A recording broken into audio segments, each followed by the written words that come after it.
পাপনৰ আৱিৰ্ভাৱ হোৱাৰ পিছত বহুতেই ধৰি লৈছে যে জুবিনক টক্কৰ দিয়া এজন ওলালে। টক্কৰ শব্দটোৱে মই ব্যৱহাৰ কৰিছোঁ, আৰু সেইজন বেলেগ কোনো নহয়, পাপন।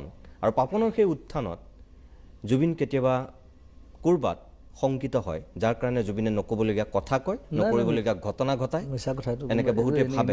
এইবিলাক মই শংকিত হোৱা কোনো কথা নাই, কাৰণ মোৰ 25 বছৰ হ'ল, পাপন অকল 5 বছৰ হৈছে।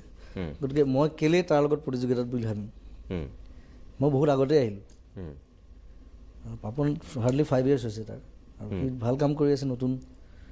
আৰু ইণ্টাৰেষ্টিংলি পাপনক প্ৰথম অসমীয়া এলবামত মই গাইছিলোঁ। নহয়, আপুনি গাইছিলে? মই গাইছিলোঁ স্নিগ্ধ জোনাক বুলি এলবামত, আৰু সেইটো তাৰ প্ৰথম ৰেকৰ্ডেড আছামিজ ছং। কথাটো এনেকুৱা হৈছে নেকি, যি ধৰণে আপুনি মাত্ৰ ক'লে স্নিগ্ধ জোনাকত আপুনি পাপনক প্ৰথম গোৱাইছে, ঠিক একেদৰে জিতুল সোণোৱালেও আপোনাক প্ৰথমে বাদ্যযন্ত্ৰী আপুনি ব্যৱহাৰ কৰিছিল, সেই জিতুল সোণোৱালক আপুনি উৰাই দিছিল এটা সময়ত?